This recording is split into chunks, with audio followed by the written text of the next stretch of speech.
What is up? Good mic work, back at you. It feels really good to be up here with a commentary. I feel like I've missed a lot in the past few weeks since WrestleMania. I've been extremely busy, as all of you know, and just came back from a very long vacation in Hawaii, and just a few days before that, I was in Vegas for 4 days, so I've had vacations up the ass, work up the ass, life's been nuts, but I have been able to catch up a little bit on my wrestling, and I figured perfect timing to make a commentary after Monday Night Raw. I was actually home for once to watch Raw tonight, and unfortunately, it was a UK Raw. Now, nothing against the fans there or the country, and as a matter of fact, I wholeheartedly agree with John Cena that London should get a WrestleMania. If nothing else, those fans proved that they would be fantastic for a big show like WrestleMania. Imagine their energy. Imagine how crazy it would be. They would easily help make the whole show better, so I hope one day London does in fact get a WrestleMania. But why I don't like these shows sometimes is because they're all the same. Every time WWE goes over there, of course, it's a completely different time zone over there, so you have to tape this shit hours earlier. The spoilers are leaked and they're out, and usually nothing major happens. Not that things would be spectacular if the Raw was on here in the States, because we've all experienced some pretty shitty Raws, especially so far this year in 2015. But at least on the live versions, there's always the chance that a big angle could break or a big swerve or something like that. Nothing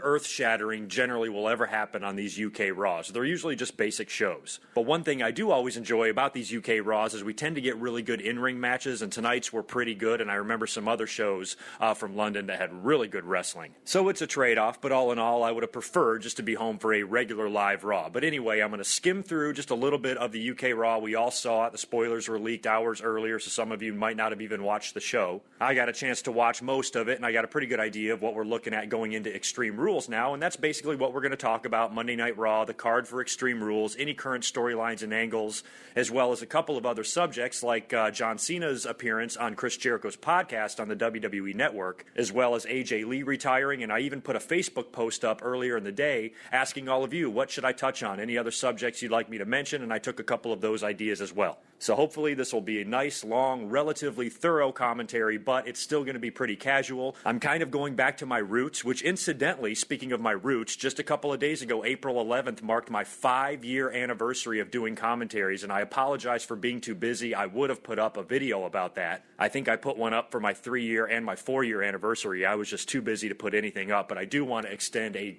giant thank you to everybody. The fact that it's been half a decade now since I've been doing these commentaries, a lot of you have grown up. Think about it. If any of you started high school or started college when you started listening to me, that means you're graduated now. You could be a grown man. So I think we've all grown together. This channel has been so much fun to do. It's evolved in so many different ways. I've gotten much better, I feel, in doing what I'm doing, especially since I started taking this channel a little bit more seriously and not just half-assing it like I used to when I very first started. But I feel like right now, with the craziness that is my life, a lot of my commentaries are just going to be casual chats. I'm not going to offer any opinions too stern or too harsh because, like I said, I'm not paying attention 100% like I normally am. I'm only about 60 or 70%. So I feel like, maybe some things I don't want to give too hard of opinions on. I don't want to be wrong. So it's going to be mostly like, just a casual discussion of what's going on. But the fact that I just passed 5 years on this commentary is pretty fucking amazing, and I think my subscriber count is respectable. I would like to finish with 10 or 12,000 strong by the end of the year, and I'm rapidly increasing day to day. You guys have all been great, and some of the support you guys have given me over the years has been unbelievable. I really feel like I've got quality subscribers. When it comes to view counts on my videos, I get just as many, and in some cases more views than people with 5,000 or 6,000 more subscribers than me. So that tells me that you guys are loyal, and I feel like I have a different connection with my fan base than maybe some of the other YouTubers don't have with theirs. I don't know. All I know is I appreciate all of you, and I've been proud to say that in 5 years of doing these commentaries, if I were to lay out all of the feedback I've ever gotten, I dare say it's 90% positive. So thank you again for a half a decade of support. You guys are the fucking best. Now let's get back into what we're supposed to talk about. There is no way I need to go through match-by-match results of tonight's UK Raw, but I will mention a few of the things. John Cena, of course, opened the show with his weekly United States title open challenge. He's coming out on every Raw and every SmackDown and just having an open challenge. Anybody can come out there, whoever they want, they get an automatic title shot. All they have to do is come to the ring. I like that. So this week, it's Bad News Barrett. Brilliant WWE, right in front of his home country like that. The fans were going ape shit for him. They were booing John Cena hard. You know, the WWE, they enjoy the fans expressing themselves about John Cena. It's almost like they don't mind it. If they did mind it, they sure as shit wouldn't have sent Bad News Barrett down to the ring. They would have sent someone down there the fans hated worse than him, like fucking Kane or something. Trust me, the WWE likes the controversy that John Cena creates, and now that he's on the mid-card level, I'm curious of, you know, the fans' real overall opinion of him. I'm sure they still think he's hogging the spotlight and all that shit, but the bottom line is he's elevated that United States title. Rusev did a pretty good job of doing that as well. He had a long undefeated streak. He held that title strong for a long time, and he dropped it to a major player like John Cena. John Cena is hugely relevant. I can't stand they should have somebody young beat him so they can get over. That's an old and worn out argument. That doesn't always work. You can't just put any young guy out there and think that's automatically going to make him. I would much prefer have someone relevant take down that streak or take that title away from him. And John Cena, you know, is a 36,000-time WWE World Heavyweight Champion, and he's now holding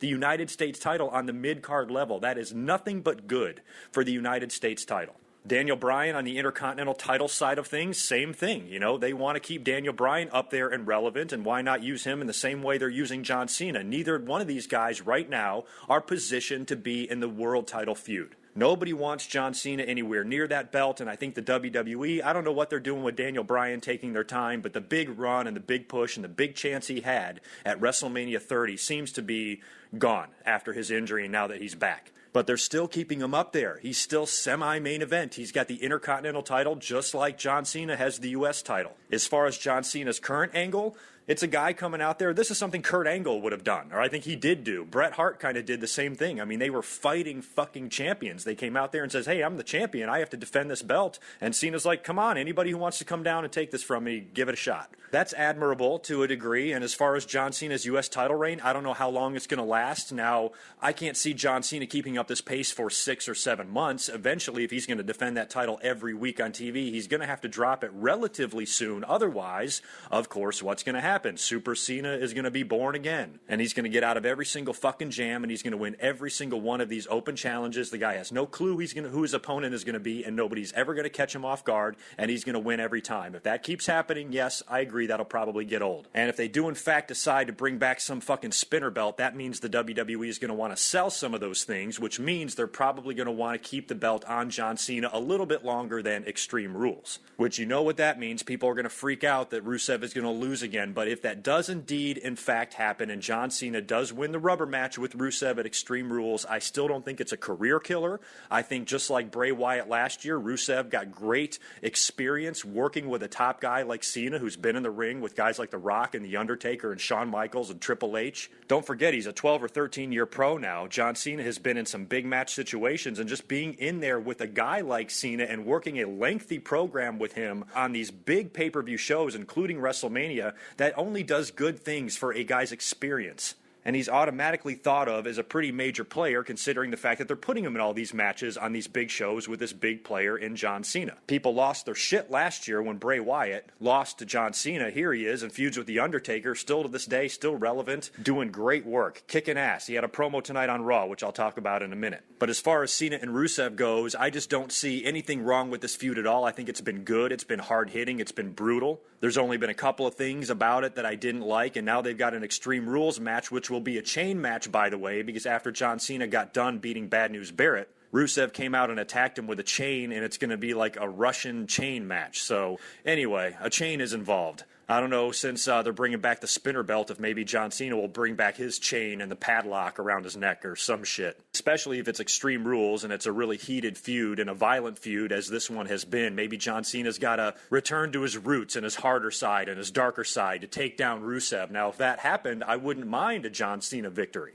Like I said, I think it comes down to business, it comes down to money, and if we see that fucking spinner belt, I guarantee you, and like I said, WWE's going to want to sell him, which means they're going to want to keep the title on John Cena for a little bit. After that, does he face Rusev again, or does Rusev move on? I have no idea. We will worry about all that debating when the time comes. As far as what else we saw on Raw, Roman Reigns cut his first promo, I guess, since WrestleMania. Not the greatest promo, of course, because we know Roman Reigns does not necessarily cut a great one, and then the Big Show interrupts, so we went from bad to fucking worse. Now, this is what I don't like. Now, I'm a big Roman Reigns defender just because I don't like the same exact type of shit that we heard during all the John Cena crap, that everybody just fucking can't stand this guy because of the WWE's handling of him and all of that. Now, I was having a little bit of a discussion on Twitter with guys like Delexman, that were, again, don't overthink things. Don't think that I'm necessarily defending Roman Reigns. What I'm doing is I'm defending him from the crazy people that think this guy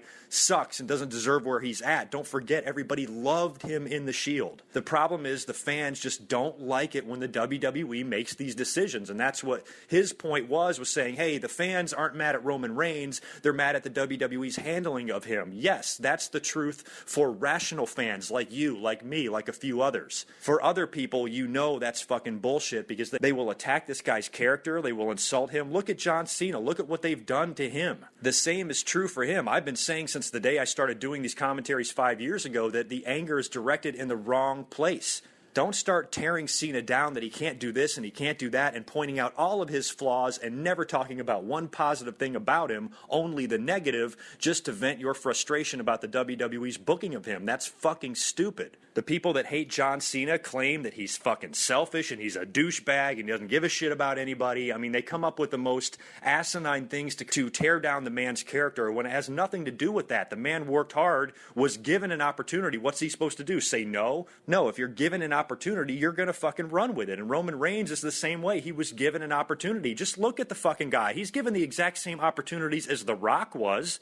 The Rock came on the scene from the same family, looked the same, had a great look to him. They saw a ton of potential. He didn't start out that great, turned out to be one of the greatest stars in the business, but he got the same type of shit, quote unquote, handed to him that Roman Reigns did. They gave The Rock the Intercontinental title when the fans hated him in 1997. It took him a while to earn that respect. Roman Reigns went in reverse. He had that respect. Everybody loved him in the Shield. People wanted him to win the WWE title last July at Money in the Bank. All of a sudden, less than 1 year later, all of a sudden he can't cut a promo and he's a fucking piece of shit and he doesn't deserve what he got, doesn't deserve anything that he's been given so far, doesn't deserve the main event, doesn't deserve the title. The fans shit all over him, and the WWE, guess what? They put the brakes on it and said, okay, fine, you don't want him, we're not going to shove him down your throat. Huge swerve at WrestleMania, so fucking enjoyable to watch Seth Rollins come down there and successfully cash in the Money in the Bank at the main event of WrestleMania. That was fucking crazy. Now, as you look ahead to Extreme Rules, Roman Reigns doesn't have the title shot, Randy Orton does, and Roman Reigns is working with the fucking Big Show. Now, here's where I agree with the Roman Reigns critics, because these are the type of feuds that just make him look like shit. You gotta give Roman Reigns some better opponents than this. I have no problem him being semi-main event. I have no problem with him getting title shots because he performed in that main event at WrestleMania 31 against Brock Lesnar. He had a good match. The motherfucker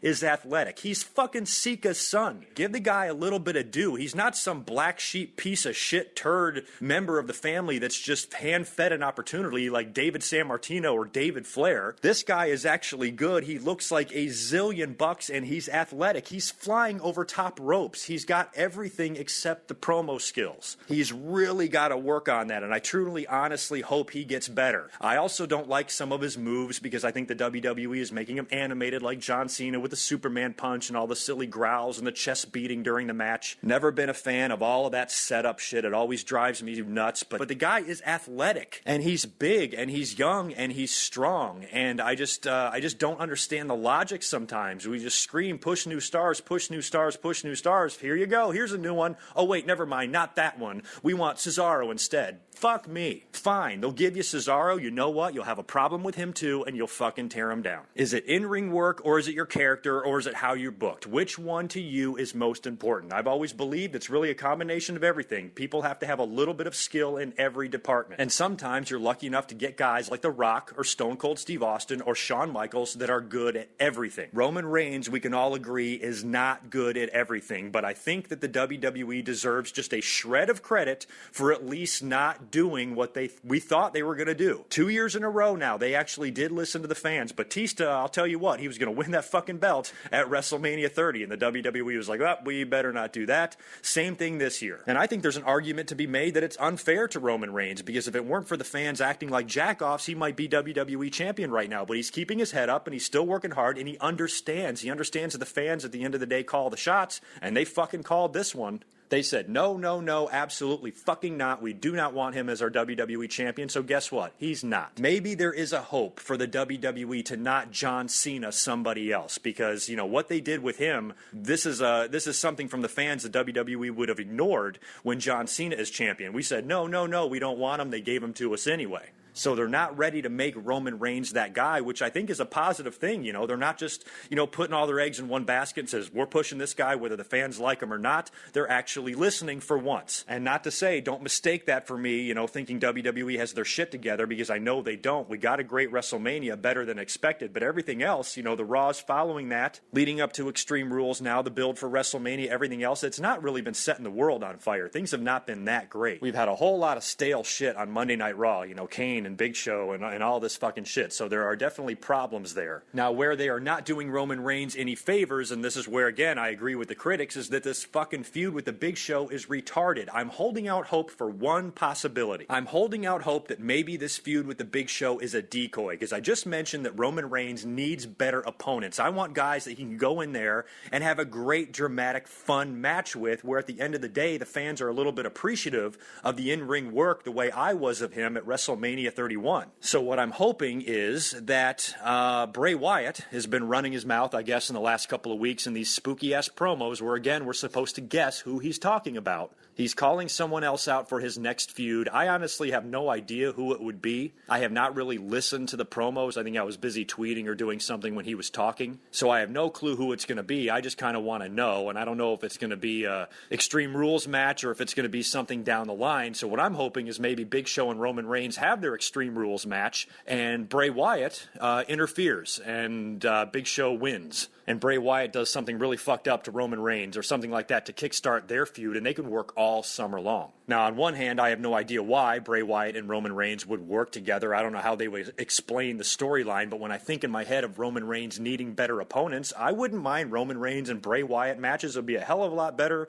than Roman Reigns and Big Show matches. Haven't we already had this Roman Reigns Big Show shit? Didn't we have it at the end of last year? It's just awful. You know, if you want Roman Reigns to look good, yes, we know he's strong, so pick up and body slam the Big Show or something, fucking whatever, but have him in some competitive matches where, you know, I don't know, there's just some drama. There's that roller coaster ride. When you're in there with a guy as big as the Big Show, you're just so limited on what you can do, and I don't think it's doing Roman Reigns any favors. And you know his matches with Big Show is going to suck, and then when you combine that with the fact that his promos aren't that great either, the WWE is burying this guy on their own. They're just too fucking stupid to realize it. So anyway, with me, there's really not a Roman Reigns debate. I'm really not in any camp. I don't give a fuck. I already said that at the beginning of the year. I'm not going to concern myself with this bullshit. I'm not going to concern myself with who's getting what and who's not getting what, and that's another big problem that the fans have, is they get so mad at Roman Reigns because they say, oh, his spot should go to someone else. Don't fucking worry about anybody else. That's not your job. You can't just say from a fan's perspective watching this shit on TV that one guy is quote-unquote better.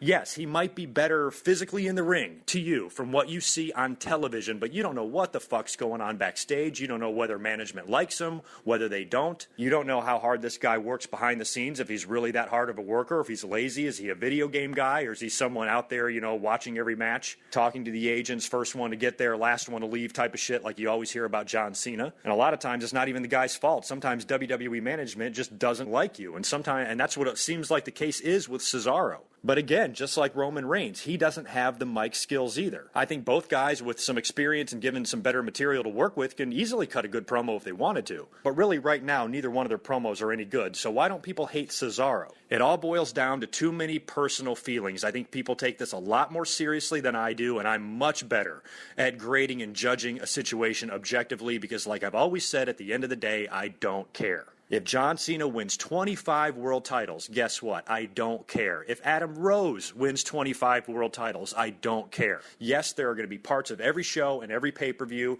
and every storyline that I'm going to like and I'm going to dislike. But I am never going to be arrogant enough to say, this guy doesn't deserve his spot. When you're just somebody sitting at home watching this shit on TV, you don't know what goes into it, and there's a lot more than just what you see on Raw and what you see on SmackDown. There's so many other reasons, most of them, yes, political, as to why a guy gets his spot or not. A lot of times it tends to go to the second and third generation guys. I mean, Bray Wyatt, don't forget about him. He's a second generation guy, and we all know the lineage of Roman Reigns' family. You know, to me, it's not just the worst thing in the world. These are the type of guys that have always gotten opportunities in the business, and luckily for us, a lot of them are good. There are cases and there are instances in professional wrestling, yes, where a guy is just literally, it seems like he is handed everything or given opportunities that he maybe does not deserve. And it's his chance to, you know, make or break, sink or swim kind of thing. He can even do what he can with the opportunity, or he can let it get the best of him and he can not succeed at all. John Cena did not let up. He went balls to the wall from the minute he started getting pushed.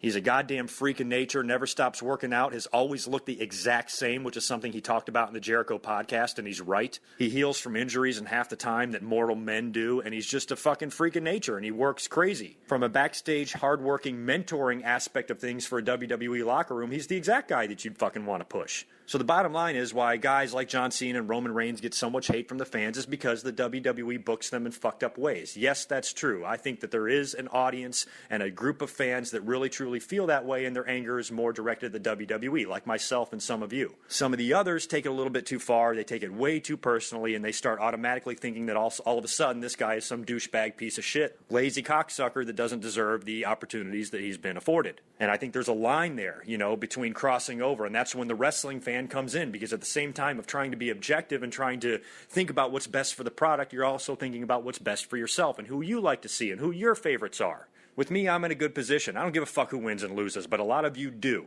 And when that starts crossing over into objective opinions, you're never going to be objective because you're going to be too concerned about who you like and you don't like, which makes you, guess what? A wrestling fan. Congratulations. So what I say to you is continue to be a wrestling fan. Complain if you want, criticize if you want. Everybody's probably going to mistake this for me saying it's not okay to criticize. I'm not saying that. Get the hair out of your ears and listen. What I'm saying is just don't be so irrational. You know, just be a little bit logical. If a guy you hate does something that deserves some respect or deserves some credit, be man enough to say so. Nobody will ever fucking give John Cena any credit for anything he's done because they are so programmed in their brain. They need to have brain surgery to remove that microchip that is making them think that way, because the Cena hate will never allow them to give this guy any sort of credit at all. And now, unfortunately, we're seeing poor Roman Reigns headed down the same path, and I just hope he can embrace the controversy and make it part of his character and help build his character, because that's what he needs. You know, he needs to have a better identity since he broke off from the Shield. He had an identity, crazy ass-kicking centerpiece of the Shield who's been recently orphaned and has been trying to find his own way.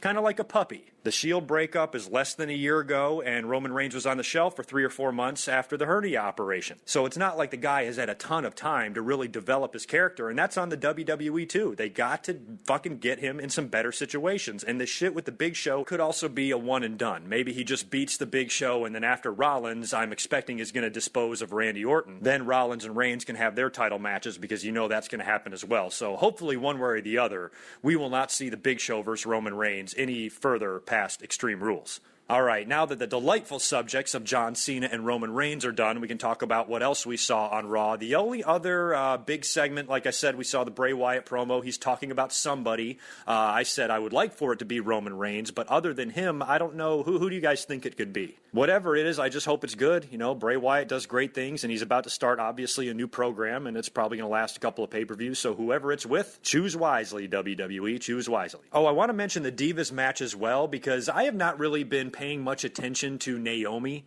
To be perfectly honest with you, and I don't mean this in a bad way, I get her and the other Funkadelic confused, or whatever the fuck they are. But let me tell you, the little bit that I now have seen of Naomi on the mic and in the ring, not too shabby. Now, I was surprised that she was in there. Did you guys laugh at that? I was laughing that I think it was the 3 black girls were in there with the extra pale white girl, were the last 4 people in the Battle Royal, and Paige beat all 3 of them. And then she begins to cut a promo in front of her home country as well, and Naomi comes into the ring 2 seconds after she says, "This is my house," and absolutely beats the dog shit out of her, and it was great. I mean, that girl's strong, too. She was picking Paige up and throwing her around like a rag doll. It was great. I like her. And then a little while later on Raw, backstage segment, she cuts a promo promo that wasn't half bad either. I mean, the girl's good. I'm going to start looking up some more of her matches because I just rarely pay attention to the divas. And aside from Paige and AJ, of course, who's no longer with us, we'll talk about that in a minute. Natalia, and girls like Charlotte and NXT, I don't really know many of the other girls that I consider to be great wrestlers. And Naomi's got some potential. She's done some things that I thought have been really good. So I'm going to take it upon myself to look a few of her matches up and try to see some more of what she's done in the last year. See how casual this is? You guys are listening to me for informed wrestling opinions, and I don't even know who this fucking diva is.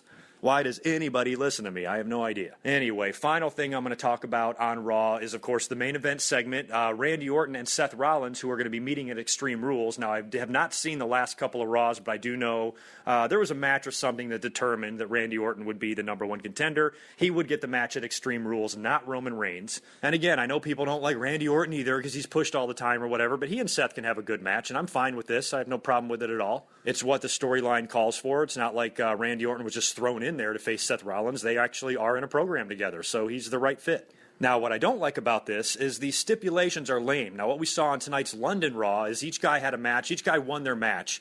And I guess the stipulation in that was whoever won their match gets to name the stipulation. Well, they both won their match, so I guess they both get to name a stipulation. And let me tell you, what a letdown. I was thinking to myself, oh yeah, it's Extreme Rules. Fucking throw out the rule book. Give us some crazy shit. Both guys have a stipulation. Get a couple that contradict the other. Do a last man standing submission match. I think I said on Twitter, give us a Kennel from Hell match inside of a Punjabi prison match. I mean, let's just go nuts here. And they didn't go nuts at all. Seth Rollins' big stipulation is because Randy Orton hit that awesome RKO at WrestleMania is that Randy Orton is not allowed to use the RKO. Now, I'm thinking to myself, okay, that's your stipulation. Seth thinks he's brilliant for coming up with that, which you notice he never said anything about the diamond cutter, did he? But anyway, he thinks he's so fucking hilarious because he came up with a no RKO. So if I'm Randy Orton, wouldn't you say, okay, then I'm going to make my stipulation a no disqualification match, which means if I hit you with the fucking RKO, I'm not disqualified. But no, of course, the WWE doesn't want to have any fun and do that. What they decide to do is Randy Orton's big bad stipulation is, surprise, surprise, it's a cage match.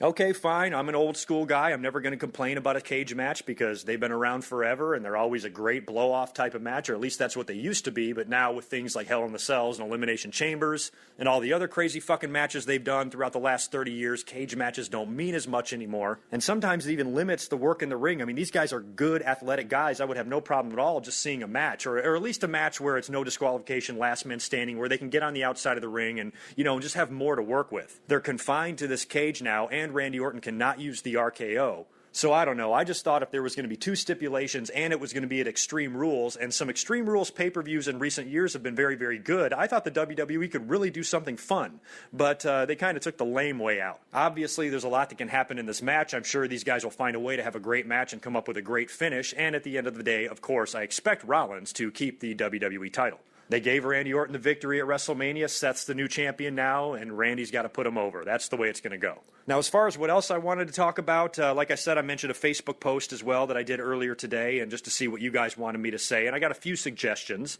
and one of them was WrestleMania 32. Now, I know I touched on WrestleMania 32 in my last couple of commentaries because it really does look like WWE is planting seeds for a major show. Now, I hope a whole year away can actually live up to this hype that we already have this far ahead of time. But even up on their website, they had an Undertaker and Sting match, proposed or whatever. Wanted to know what the fans thought of it, and they came up with all these crazy scenarios for WrestleMania. Somebody else asked me, hey, who do you think will win the Money in the Bank this year? And I was like, there's no way I can even try to predict a winner in that this far in advance, especially as little as I'm paying attention. But then when I thought about that, and also thought about the WrestleMania 32 comment, an idea struck in my head. Now, this is not what I think will happen, keep in mind. This is just what I would like to have happen. You know who I want to pick to win the Money in the Bank this year?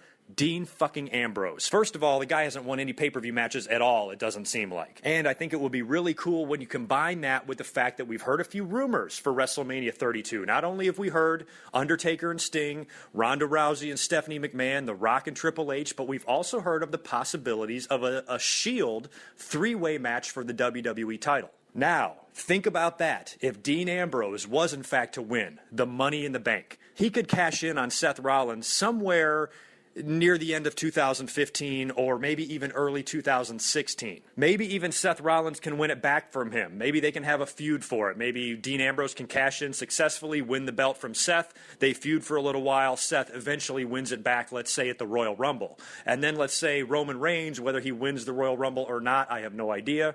They can mix and match this shit a whole bunch of different ways, but let's just say that's what happens. Roman Reigns goes in to WrestleMania to face maybe champion Dean Ambrose and challenger Seth Rollins. I don't know. However they decide to do it, they could put a three-way at WrestleMania, and that's where Roman Reigns can get his big title victory. Maybe by then, maybe a full year from now, fans will warm up on him. Maybe WWE will start doing things a little bit better with their booking. Maybe they'll start handling him better, keeping the fans in mind as how they book this guy, and maybe in a year he'll have a little bit of respect from the fans, and then they can give him the big moment, which means that not only will the Shield, in fact, main event WrestleMania for the WWE World Heavyweight title, but that means all three Shield members became WWE champion. Seth Rollins won it first, Ambrose wins Money in the Bank and cashes in, and then Roman Reigns wins it at WrestleMania. I think that's an incredible success story for a faction that was so dominant and influential as they were. I think it would be great. So that's an option. But then again, Brock Lesnar is sticking around for 3 more years, and Brock Lesnar is probably my favorite fucking guy on the roster, and I want to see him involved in main events and world title pictures and all of that. But if he's not, I would be fine with that Shield scenario, especially if it meant the rise of all 3 of those guys. That's what we wanted, remember? Remember when the Shield was a faction before they broke up? We were like, all 3 of these guys could be huge stars. Maybe this is their chance. Imagine that legacy those 3 guys would build, coming in from NXT the way they did. And what was that, 2012 at the Survivor Series? Being a dominant faction and just kicking everybody's ass all the way up until the end. And then they break away in singles and all 3 of them find success on that level as well. I think it would be great to see that. So anyway, that's just an idea, just a thought. Also, CM Punk ran his mouth, I guess, as well. I didn't hear the exact comments. All I know is in some interview he mentioned WWE as being phony or fake. I think I read the sentence. It sounds like one of those things that might be taken out of context. I think he was being CM Punk. CM Punk can be very moody and definitely a little bit douchey from time to time. We can all agree on that. And I think if he was proving a point to a fan, or maybe somebody was annoying him, or I don't know what the fuck he was doing, but he was talking about WWE's phony world and maybe just comparing it to the very, very real world that he's in now when he's going to be legitimately fighting somebody. Now, I'm not going to be too mad for people these days. It's not the 70s anymore. If you call the WWE phony or fake, it's just such an old argument. We all know what wrestling is, and it is entertainment, and I'm not going to get into this, I'm offended because somebody said wrestling was fake. It's 2015. CM Punk, I have no doubt, was being a jerk or something. It definitely sounded like he was, but I'm not going to debate that. But as far as me being mad at him for calling WWE phony, absolutely not. The WWE acknowledges they're phony. I'm going to talk about Jericho and John Cena here in a minute, and their whole fucking conversation was about how the WWE is phony, so I'm not going to be offended about that. But, CM Punk runs his mouth sometimes, and it's gotten him in trouble, and it has gotten him in trouble possibly with the WWE because they have that defamation lawsuit against him, which could be tying into AJ Lee's retirement. Over the last week, she has announced her retirement from the wrestling business, which is incredibly sad. I was always an AJ Lee fan. I think next to Nikki Bella, she's the one I want to take a shower with. I fucking love her. But the rumors and the theories on this is that she is probably retiring due to the strain of the relationship between CM Punk and the WWE. I always wondered that. I can't believe she's been around this long. I mean, considering what CM Punk said over Thanksgiving on that podcast with Colt Cabana, and all the mudslinging and the shit-talking that he did. And now with the WWE, filing this lawsuit against him for, slander on the WWE's doctor for misdiagnosing him. And, now they're might be calling CM Punk out on some of his lies or his embellishments. And then to have his wife working there with a company that he obviously hates, it had to make the whole thing weird. So I don't know if WWE wanted her out of there or CM Punk wanted her out of there or she just wanted to get out of the middle of it. I have no idea. And for a while there, I wasn't even sure about their marriage. I saw something on Twitter where it sounded like they might be breaking up. I don't know, but that just might be some internet bullshit. Now, with her leaving, it might make me think that she just can't be around that because of her marriage with CM Punk. And I don't know if she's really going to be having kids right now, if he's in the middle of training for UFC. So maybe she's just taking herself out of the situation. And maybe this retirement isn't a full-fledged retirement. Maybe she just has to retire. That way she can leave the WWE, but I'm sure they're going to hold her to her contract. She probably can't go wrestle for somebody else. which I guess in a way is kind of nice. WWE let her leave a little bit with her head up instead of booking her in some embarrassing situation, loser leaves town match, and making her look like a piece of shit and getting her out of WWE. They just let her retire, which is good that they're not abusing CM Punk's wife just to get back at him. That's kind of nice to know. But AJ, we love you. I wish you all the best. And hopefully, when everything blows over and this big mess that your fucking husband created, when all this blows over, you can come back to the ring one day because you're a damn good little worker. And the final thing I will talk about tonight, as I mentioned earlier on, is John Cena's appearance on Chris Jericho's podcast, which aired on the WWE Network, I believe, last Monday after Raw. I was not home for that. Like I said, I was on vacation, but I caught it this week, and I watched the whole thing. Now, I had planned to talk a lot about this, but considering how much I talked about John Cena and Roman Reigns, for that matter, in the beginning of the commentary, I don't want to keep, these sore subjects coming up, because I know it just rubs fans in these horrible ways, and it's kind of like sticking a thermometer in a cat's asshole. They fucking hate it. But I thought there were some interesting parts of the podcast, and I talked about the Vince McMahon one and the Triple H one, so I figured, I have to talk about this one. And it was also Chris Jericho doing it, not Stone Cold Steve Austin. Now, I don't know about the rumors on this either, but apparently there's some sort of heat going on. I think Austin was originally slated to do this, and then he didn't show up for WrestleMania. They didn't have him there. I heard something about, there being some sort of disagreement or some issue with whatever's going on business-wise between the two parties, and Austin has not been around, so they had Jericho come in, who he has a fine podcast. I would have been fine with Jericho, or I hope Jim Ross does one too. Fuck it. Bring them all on there. These are great podcasts. It amazes me how good these guys actually are. Jericho, Jim Ross, Steve Austin. Ric Flair is going to start one, apparently. I don't know how good his is going to be. Roddy Piper's is okay. Not everyone is podcast material. I think Taz even has one now. So I hope that the whole thing doesn't get saturated and watered down, and next thing you know, 200 wrestlers have podcasts. But so far, the ones that we do have are pretty damn good. And Jericho landed the spot on the WWE Network. Great publicity for him and his podcast. And he has great guests on. I think Jericho and Austin's... Actually, Jericho's, Austin's, and Ross. I got to give all three of them credit. It's hard for me to pick a favorite. Sometimes I'm more of an Austin guy. I like to hear what he has to say. Sometimes I prefer Jericho's opinions. And sometimes I prefer the old veteran of Jim Ross. But those are definitely my three favorite of all of them. Now, they touched on a bunch of different subjects. Jericho was pretty direct in a lot of his questions. And John Cena, he came off very genuine. I've always thought John Cena was just a really probably good-hearted person. That's why I don't like people attacking his character and things like that and just getting on his case for every little fucking thing. He's pretty much a regular guy. He's just an incredibly hard-working guy, and he had some pretty funny stories to tell, and him and Jericho have a great chemistry, and they told some great shit as well. But they mentioned a few subjects, and Jericho asked him about the boos. Why do you think people boo you? And the funny thing is when you listen to John Cena give his opinions, he gets it. And that's always been my biggest complaint with the WWE is sometimes I feel that they're just blind to shit, and they don't see what the fuck's in front of them. But in this case, they do. John Cena fully understands completely. Nobody has to explain it to him. He knows why he is booed. It came out of his own mouth. People want to change. They're tired of seeing the same old shit, was basically what he said. He knows that he's been the same character forever, and he also knows that that's a business decision. And the WWE just doesn't seem like they are ever going to want to let go of all that merchandise money. So to change him up and to turn him heel and all that shit just was never in the cards. Who's to say it's not still in the cards for the future? It could be, and he did mention the heel turn as well, and he said he almost did in his program with The Rock. And I remember around WrestleMania 29 time, I was saying in my pre-WrestleMania commentaries, WWE, you gotta do something different. The fans are already losing their mind. You can't just do the exact same match you did last year, just with a different winner. You have to twist it up. Something's gotta happen.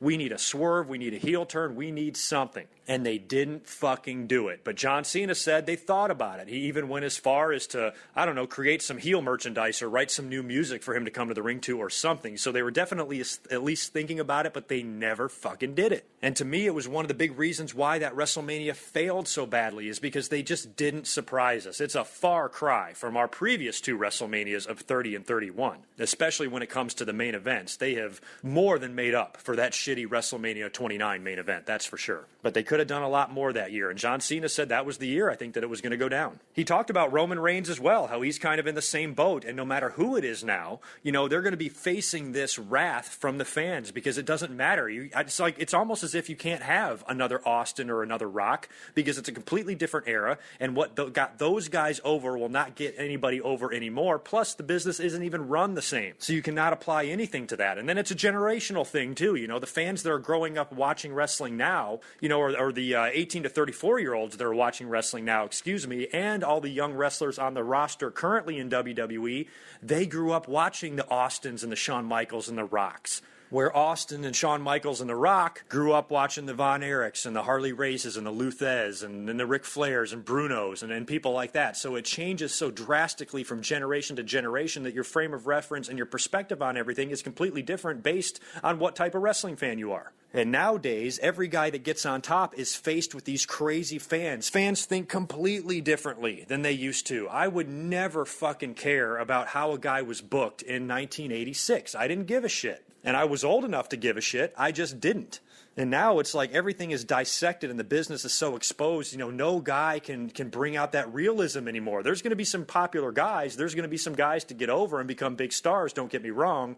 But I don't think anybody's going to be able to drive the company. And I don't think the WWE wants that either. I don't think the WWE ever wants to rely on one individual ever again. And they had to do that for a while. They had to do that with Hogan. They had to do that with Austin. And Austin was injured. WWE was probably freaking out, walking on eggshells all the time because at any time your top star that's driving this company could go down. Luckily for them, they had another one. They had The Rock. Either guy was capable of being the face of the WWE. Jericho mentions it in his podcast, the Mount Rushmore of WWE. It really is Hogan, Rock, Austin, Cena. Just as far as the face of the company, don't scream, oh, what about Bret Hart and Shawn Michaels and Andre the Giant? They were never the face. They were never the face in the same way that Hogan, Rock, Austin, and Cena are. Whether you agree or disagree with whether those faces should be up there or not, it doesn't matter. Those are the faces that belong there. You think I want to see Hogan's fucking mug up there? Fuck no. But it belongs up there. I'm mature enough to admit that. You got to do the same thing with Cena. Like it or not, he's the king of this era. It was not the greatest era, but he was still the king of it, which makes him Mount Rushmore worthy.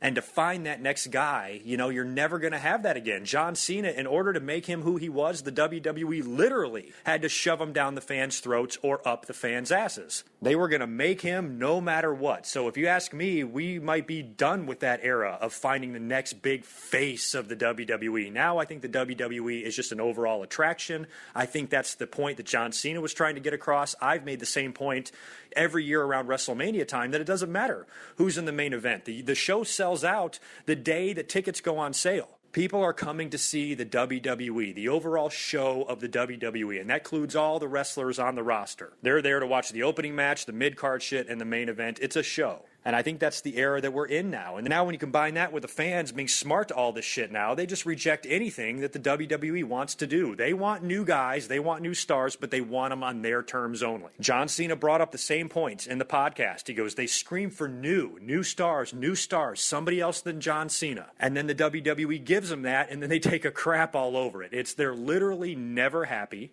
And there's this weird-ass fucking underbelly of these crazy wrestling fans that really enjoy. I believe that in my heart, that they thoroughly enjoy complaining. Maybe it makes them feel smart or sound smart, I don't know, but it seems like they're never happy. Oh yeah, he's got a bad moveset, or they're not booking this guy right, or whatever the fuck. I'm like, have you ever worked in wrestling? Have you ever been backstage at a show? Have you ever written or produced television ever? What qualifies you? Because everything you say you want, when it's given to you, you don't want it. It's almost like the WWE, can do no right. We want new, like I said earlier, we want new guys. Oh wait, but not that new guy. We want this new guy instead. Like, fuck me. And I feel bad for some wrestlers that might suffer from this. I don't feel bad for John Cena. I mean, fuck, what a life. He's banging my girlfriend, Nikki Bella, by the way, John. I would like you to mail her back to me, please, motherfucker. So I certainly don't feel sorry for him, but I definitely think it's unfair that people think that he's a douchebag piece of shit that deserves to die. Same goes with Roman Reigns. The fans bitched and moaned and screamed so much, the WWE had to take his opportunity away from him. Maybe they felt he was working hard enough and he deserves that opportunity. But the fans, because they just don't like the circumstances of it, they're not having it, and they had to change it, and Roman Reigns is suffering for it. But at the end of the day, like I said, he's a member of a great wrestling family. He's going to get opportunities out the ass for as long as he's allowed to wrestle or able to wrestle. And he's definitely not done yet. He's got a long career ahead of him, and I'm sure he'll be WWE World Champion one day, despite everything that's happened. I think the point John Cena was trying to make, and the point I try to make all the time, is the fans are just really, really unfair most of the time. But one thing I took away from all of John Cena's opinions on himself and Roman Reigns is that John Cena gets it, and so does the WWE. I just think they like him in his controversial role. What if he does turn heel? Then what? Are they going to cheer me? That's what he said in the podcast, and he's right. Yeah, what the fuck? He's already a heel. He's being booed out of the building. John Cena is a heel. The fans hate him. That makes him a heel, right? So if he turns heel, then what? Then he's a babyface because he's going to be cheered? He doesn't fucking get it. I don't fucking get it, and I don't think the fans even fucking get it. But anyway, he also talked about the OVW class with him and Brock Lesnar and Batista and Randy Orton, and what a great class that was, and how they came in the way they did, and even threw out Shelton Benjamin's name, and just what an amazing class it was, and how much he learned there, and just what a group. I mean, they all had success, huge success in the WWE and pro wrestling. Maybe not Shelton Benjamin as much, but still, he still reached a moderate level of success. I would have liked to see WWE do more with him, but I don't think Shelton Benjamin was a failure in the wrestling business. I think he's awesome. And Jericho even brought up steroids, which I was surprised because, when you look at John Cena and just how amazingly strong he is and how hard he works out, and some of his pictures from his bodybuilding days when he was younger, you have to look at him and be like, how is this guy not on fucking steroids? But I don't know. John Cena, I would like to take him at face value. I think he's a very honest guy, and a guy in John Cena's position and stature, it would not be in his best interest to lie if he did take steroids. I think maybe the subject of steroids would be off limits. Chris Jericho chose to bring it up. John Cena was happy to answer it. Not saying that guys of a high stature cannot do steroids, because we've seen what has happened in baseball. We've seen guys lie under fucking oath, and then it turns out that they took steroids. So I guess it's impossible to prove John Cena right or wrong. However, given how hard he works and how straight the WWE is now, they don't want him doing that shit at all. And I seriously doubt he really has any time in his WWE career. If John Cena ever took steroids, I would assume it was in his younger days. But he said, hey, any competition I ever did was drug tested, and I've been tested left and right. And he brought up good points, too. He has really maintained a very similar physique. Even though he's getting older now, he looks the exact same. He's been the exact size, and he's never changed really physically. A lot of guys, when they do steroids, they get bigger, they get the back knee, they get that sloping forehead. Sometimes you can even tell when these guys are on the juice. John Cena has looked the exact same throughout his entire career, and that's probably due to his training and diet and everything that he does to make himself look the way he does. So Good Mike Work believes John Cena that he never took the juice, but considering how many people did, hey, if I'm wrong, I'm wrong. So I think that is it. I've been talking for a while now. I've got to get out of here, and this is going to be a very long commentary to edit and upload. So hopefully this will be coming up sometime early Tuesday afternoon. At this time, I'm not sure what I have going on next week for Raw. If I'm home, I definitely will be live tweeting during the whole show. And most likely after this, you might only get a predictions video out of me. If I can get something else up, I will. Otherwise, you will hear from me one more time before Extreme Rules, and then I will try to make myself available for Extreme Rules as well and do a reaction video. That'll be at the very least, and if you're lucky, maybe I can pump out one more video on some sort of subject in between now and then as well. So you guys take care, have a great week, and I will talk to you soon. Peace.